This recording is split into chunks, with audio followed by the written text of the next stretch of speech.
ప్రార్థన, ఈ సువార్త, ఈ రెండు కలిగే దాన్ని సువార్తగా ఆయన ప్రచురం చేశాడు అన్నమాట.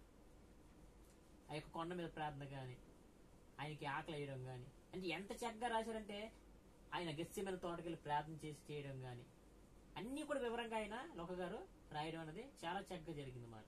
మనం గమనిస్తూ చదువుతుంటే మనకి ఆ సువార్త అనేది మనకి చాలా కనబడుతుంది. అలాగే ఆ యేసుక్రీస్తు ప్రభు పుట్టిన కానండి, ఆయన స్థితి, ఆయన బాల్యము, ఆయన పోషణ, ప్రతిదీ కూడా లోక గారు రాశారు. యేసుక్రీస్తు గురించి వివరణ అన్నది ఈ లోకస్వార్త చదివితే చక్కగా అర్థమైపోద్ది. ఆయన ఏంటి, ఆయన ఎందుకు వచ్చారు, ఆయన ఏం చేస్తున్నారు, ఆయన ఏం చేశారు, ఏం చేయబోతున్నారు అన్నది లోకస్వార్తలో మనకి ప్రతిదీ కూడా ఈ సువార్తలో మనకి కనిపిస్తుంటారు. అలాగే పేదల్ని, నలిగిన వారిని ఎంత చక్కగా చూపిస్తారు లోక గారు. లాజరస్ గురించి, అలాగే కుమారుడు చనిపోయి విధవరాలు ఏడుస్తున్నప్పుడు చాలా చాలా ఉపమానాలు ఉంటాయి. యేసుక్రీస్తు చేసే అద్భుతాలు చాలా చక్కగా రాశారు అన్నమాట. అంటే నేను అనుకుంటాను లోక గారు వైద్యుడిగా అంత విద్యావేత్త కాబట్టి చక్కగా వివరణ అన్నది, అంటే ఒక వైద్యుడి దగ్గరికి ఒక పేషెంట్ వెళ్తే, ఒక వ్యాధిగా వెళ్తే ఎలాగైతే తనకి ఏంటి అయింది, ఏం జరిగిందని ఎలాగైతే డాక్టర్ అడుగుతారో, ఒక వైద్యుడు అడుగుతారో పేషెంట్ ని, అట్టి విధంగా వివరణగా ఒక మానసిక, ఒక యేసుక్రీస్తు ప్రభువుని తెలుసుకునే ఉద్దేశం, ఒక సువార్త తెలుసుకునే ఉద్దేశం ఎవరికి ఉందనుకోండి, చక్కగా ఈ యొక్క మందు, ఈ యొక్క సువార్త, లోకాసువార్త మందు అన్నది చక్కగా ఉపయోగపడుతుంది. మెడిసిన్ అన్నది క్లియర్ గా ఉంటది, చాలా చక్కగా రాశారన్నమాట. అందుకే సర్వ సృష్టికి తెలపబడిన సువార్త అంటే లోక సువార్త మనకి చక్కగా, అంటే అర్థమయ్యే విధంగా ఆయన రాశారనేది మనం గమనించాలి. లోకా సువార్త గొప్ప పాఠం మనకి తెలుసుకుంటే మంచి సమరయుడు,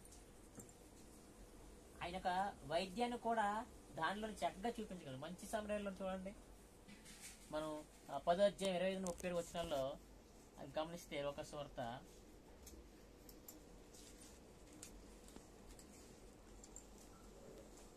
10వ అధ్యాయము 25-37 వచనాలు చూస్తే,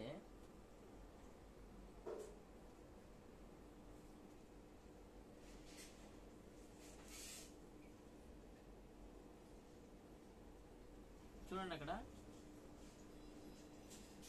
ఒక సమరయుడు ప్రయాణమే పోచి అతను పడి ఉన్న చోటకు వచ్చి అతన్ని చూచి అతని మీద జాలిపడి దగ్గరికి పోయి నూనెయు ద్రాక్షరసము పోసి అతని గాయంలో కట్టి. ఇవన్నీ ఎవరు చేస్తారు, ఎవరికి చక్కగా ఎవరు రాయగలుగుతారు, వైద్యులే కదా. అంటే ఎంత చక్కగా వివరిస్తున్నారంటే, అంటే ఒక వ్యక్తి పడిపోతే లోక గారు ఎంత చక్కగా రాశారు చూడండి. యేసుక్రీస్తు గారి ఉపమానం ఏ విధైతే చెప్పారో అంత చక్కగా, అంటే అంత చక్కగా చెప్పుంటారని ప్రభువారు అనేసి మనం గమనించాలన్నమాట. అంటే పామర్లు కూడా, చదువు రాని వారు కూడా అర్థమయ్యే విధంగా దేవుడు చెప్పాడనేసి మనకి గమనిస్తుంది అన్నమాట. చూడండి అక్కడ చాలా చక్కగా, సమరయుడు పడిపోయి ఉంటే ఆయనకి ఏదైతే చేశాడట, అతని మీద జాలిపడాడు. ఇప్పుడు డాక్టర్కి ఎవరైనా మన పెద్ద సమస్యలు అనుకోండి, అది ఖచ్చితంగా వాళ్ళు మన మీద జాలి చూపిస్తారు. అయ్యో ఇంత పని అయిపోయింది అనుకుని జాలి చూపించి ఆయనకి ఏదైనా సాయం చేయాలి, మనం చేయాలనేసి అన్నారు. అది వైద్యం కూడా అక్కడ లోక గారు రాదు. అంటే లోక గారి యొక్క లోక సువార్తలోని ఆయన యొక్క రచనని మనం గమనిస్తుంటే యేసుక్రీస్తు ప్రభువు ఎంత చక్కగా చెప్పుంటారు. ఆ చక్కటి విధానాన్ని లోక గారు చాలా చక్కగా రాశారు అన్నమాట. కాబట్టి ఈ యొక్క ద గుడ్ సమరై అన్న అంశాన్ని చాలా చక్కగా వివరించడం అనేది జరిగింది అనమాట. ఆయన గొప్ప లోక సువార్తలో గొప్ప పాటలు ఇవన్నీ. వెర్రివాడే ధనవంతుడు, రెండోది ద రిచ్ ఫూల్. లోక సువార్త 12వ అధ్యాయము 13-21 వచనాల్లో మనం ఈ యొక్క గొప్ప పాఠాన్ని మనం చూస్తాం. లోక సువార్త 12వ అధ్యాయము 13-21 వచనాలు. 13-21 వచనాలు చూడండి. వెర్రివాడే ధనవంతుడు ఏటన్నాడట అక్కడ,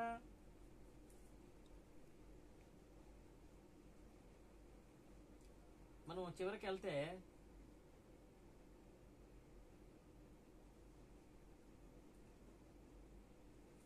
21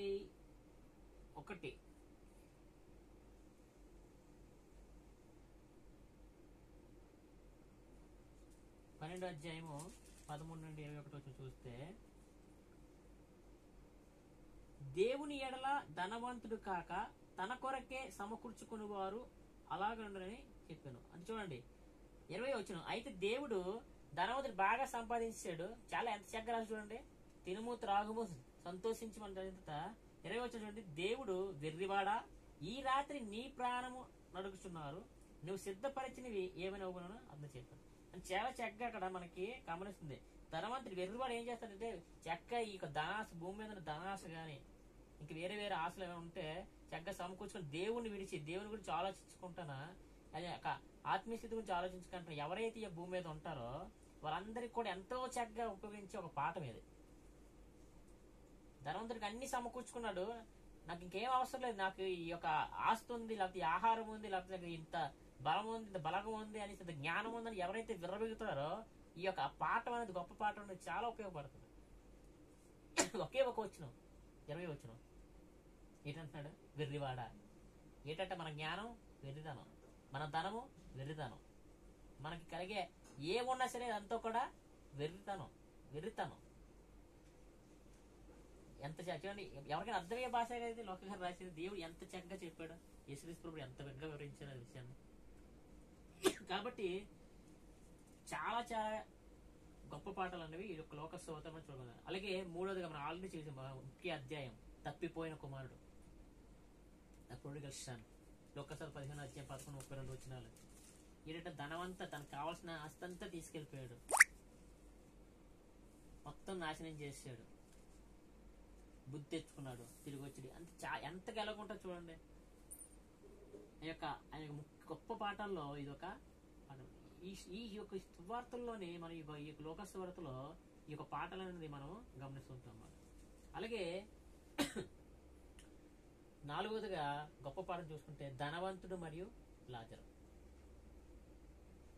ఈ భూమి మీద మనకి ఏమి ఉండాలి, ఈ భూమి మీద మనం జీవించే జీవితం ఏ ఉండాలి అనేది ఖచ్చితంగా చెప్పిన పాఠం ఏదంటే ఇది ఒకటి, ధనవంతుడు మరియు లాజరు. The rich man and Lazarus. 16 అధ్యాయము 19-31 చూసుకుంటే చూడండి. అక్కడ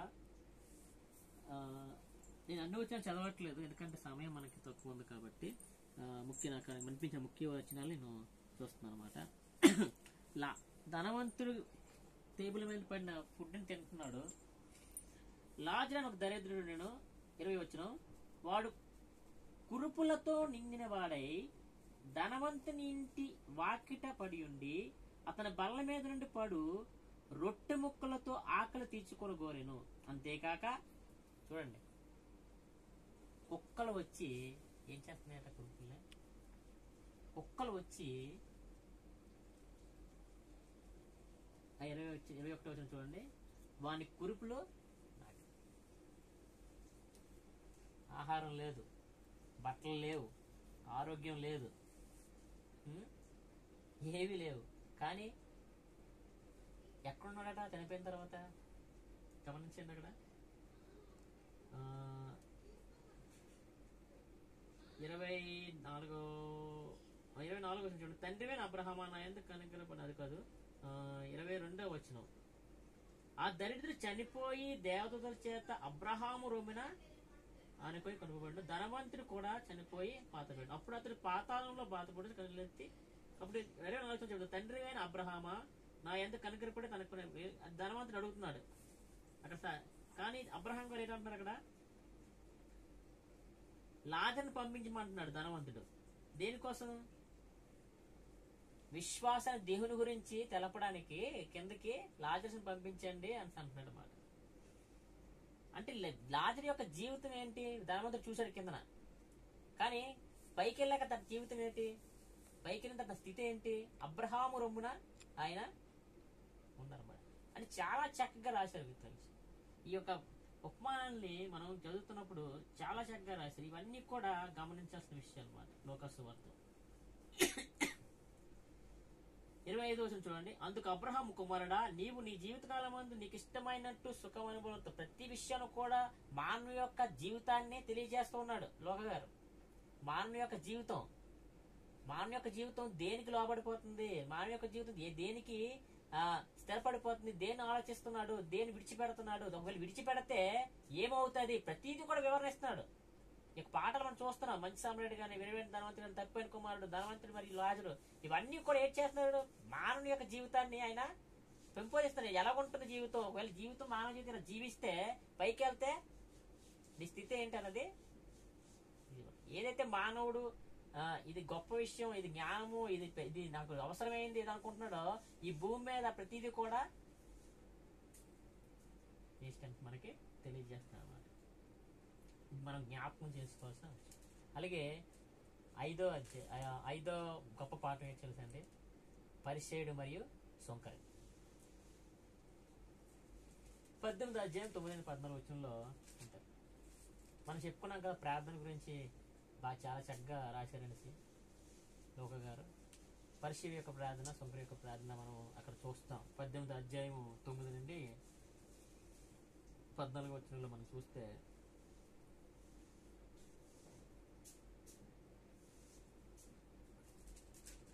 అధ్యాయం 9-14 వచనం.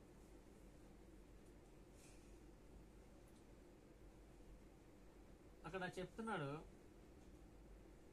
తామే నీతిమంతులమని ఎవరనుకుంటారట? తామే నీతిమంతులని ఎవరనుకుంటారు?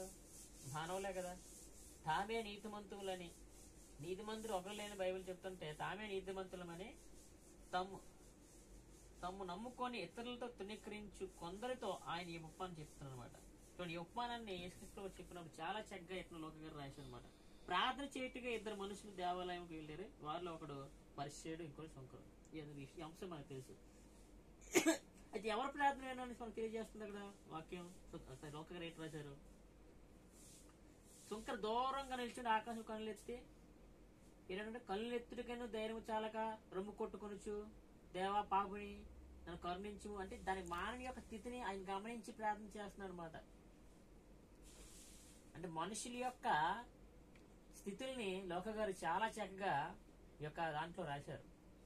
అంటే దేవుని యొక్క ఉపమానాలని చక్కగా అర్థమయ్యే విధంగా రాశారన్నది మనం గమనించవచ్చు. లోక గారు లోకాసువార్త చెప్తున్నా కానీ ప్రతిసారి లోక గారు అంటున్నారు. లోక గారిని హైలైట్ చేయడం కాదు ఉద్దేశం. దేవుని యొక్క ఉద్దేశాన్ని చాలా చక్కగా మనకి ఇక్కడ రాసి ఉందని చెప్తున్నాను. లోకశాస్త్ర ముఖ్య విషయాలు ఉంటాయి. లోకశాస్త్ర 10వ అధ్యాయం 25-28 వచనాల్లో మనం చూస్తే, చూడండి, ధర్మశాస్త్ర ఉపదేశకుడు ప్రభువును శోధించడానికి వేసిన ప్రశ్నలు జవాబుగా మంచి సమరాన్ని గురించి ఉపమానం చెప్పాడు ఆయన. నిన్ను వలే నీ పొరుగు వాడిని ప్రేమింపమని లేఖనాల్లో 8 సార్లు రాయబడి ఉంది. ఎన్నిసార్లు? 8 సార్లు. లోకశాస్త్ర 10వ అధ్యాయము 25-28 వచనాల్లో 25-28 వచనాలు చూస్తే, 28వ వచనం చూస్తే, నువ్వు సరిగా ఉత్తరం ఇచ్చితే అలాగూ చేయము, అప్పుడు జీవించదు అని అతను చెప్పాడు మాట. ఎలా చేయాలట? ఆయనకు వచ్చి క్వశ్చన్ వేసాడు ధర్మశాస్త్రుడు, ఎలా చేయాలా? సమరయుడు మంచి సమరయుడిని ఏ విధంగా అయితే జీవించాడో దాని విధంగా మనం చేయాలన్నమాట. అదే విధంగా 10వ అధ్యాయం 3-42 బెతానియాలోని మరియా మాతతో ప్రభు సహవాసం. వాళ్ళిద్దరికి కూడా చెప్తారు కదా, ఏది మీరు కరెక్ట్ గా చెయ్యాలి, దేనిలో ఉండాలి, ఎక్కడ ఉండాలి, ఏ స్థితిలో ఉండాలి అని మార్త మరియాకి ఇద్దరికి కూడా చెప్తారు కదా యేసుక్రీస్తు గారు. అలాగే లోకశాస్త్ర 11వ అధ్యాయం 1-10 వచనంలో ప్రార్థన యొక్క ప్రాముఖ్యత గురించి చెప్పారు అతను. ఎక్కడ పట్టుదలతో కూడిన ప్రార్థన అనేది చేయాలనేసి 1-4 వచనాలు మనకి అక్కడ తెలియజేస్తుంది. అలాగే 5-10 తండ్రి నుండి శ్రేష్టమైన వాటిని పొందే విధానం బోధించాడు. తండ్రి నుండి శ్రేష్టమైన వాటిని మనం పొందే విధంగా ఏ విధంగా ఉండాలని ఆయన బోధించాడు. అలాగే లోకశాస్త్ర 11వ అధ్యాయం 13-20 వచనంలో సూచక్రియను అడిగే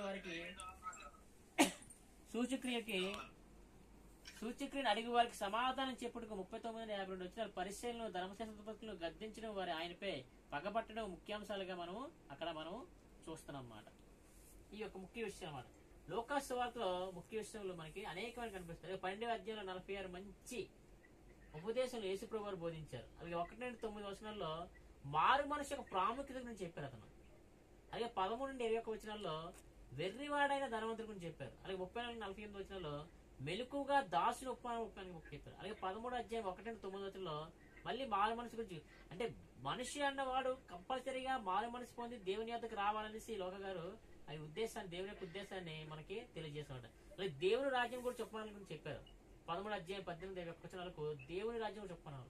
అలాగే తగ్గింపు జీవితం గురించి మనకి 14 అధ్యాయం నుండి 7 నుండి 11 వచనాలు మనకి. అలాగే పెండ్లి మీద ఉపమానం 14 అధ్యాయం 15 నుండి 24 వచనాల నుండి ఉన్నాయి.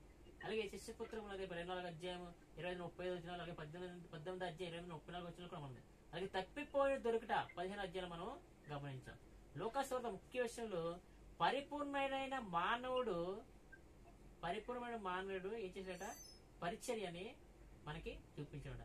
పరిపూర్ణమైన మానవుడు ఎవరు? ఈ భూమి మీద పరిపూర్ణంగా ఉన్న మానవుడు ఎవరు? యేసుక్రీస్తు ప్రభువు. యేసుక్రీస్తు ప్రభువు ఆయన చేసిన ప్రతిదీ కూడా మనకి చక్కగా అనిపిస్తుంది. ఆయన చేసిన పరిచర్యని లోకాసువార్తలో చాలా చక్కగా రాయబడి ఉందన్నమాట. కాబట్టి ఈ రోజు లోకాసువార్త గురించి మనం చెప్పుకున్నాం. ఎందుకంటే మానవ రూపాన్ని మానవుల్లో దేవుని ఏ విధంగా చూసాడంటే కుష్టి రోగుల్ని ఆయన ముట్టి స్వస్థపరిచే. చూడండి, ఏదైనా మానవుడు మనం కుష్టి రోగులు ముట్టగలుగుతున్నామా? ఇప్పుడు మన ఇంట్లో వాళ్ళకి బాగోపోతేనే మన కళ్ళారా చూసిన మన మధ్యలోని సహోదరులు మనం చాలా మంది చూసాం. కరోనా వచ్చే టైంలో దగ్గరికి వెళ్ళగలిగామా? మన కుటుంబ సభ్యులు, మన రక్త సంబంధులు కరోనా టైంలో దగ్గరికి వెళ్ళగలిగామా? అంటే మానవ రూపంలో దేవుని అంటే దేవుడు ఎంత చక్కగా చూపిస్తున్నాడంటే గుడ్డివారు మనకి ఇప్పుడు మీరు ఎవరైనా బ్లైండ్ స్కూల్ చూసారనుకోండి, బ్లైండ్ స్కూల్ కాటుకలు వాళ్ళ కళ్ళు ఎలా ఉంటాయి? చాలా భయంకరంగా ఉంటాయి. మీరు కుష్టి చూసారనుకోండి, ఈ క్లాసులు కొట్టుకొని సీమ్గా ఇవన్నీ మేము అటు వెళ్తుంటాం పరిచయం చేయడానికి. అప్పుడప్పుడు వాళ్ళని మనం అయిపోయింది అంటే దేవుని యొక్క పరిచర్యని లోక గారు మానవుడిగా ఉండి ఏ విధంగా చేశారు అన్నది లోకాల మనం సువార్తలు చాలా చక్కగా చూడవచ్చు. అందుకే ఈ యొక్క లోక సువార్తని మనం చక్కగా కూడా మనం ధ్యానించడానికి ఉపయోగపడద్దనేసి ఈ సమయం అందు మీ అందరికి కూడా తెలియజేస్తూ, నాకు సమయం ఇచ్చిన దేవునికి స్తుతులు చెల్లించుకుంటూ నడిపించిన సహోదరులకి గ్రూప్కి వందనాలు.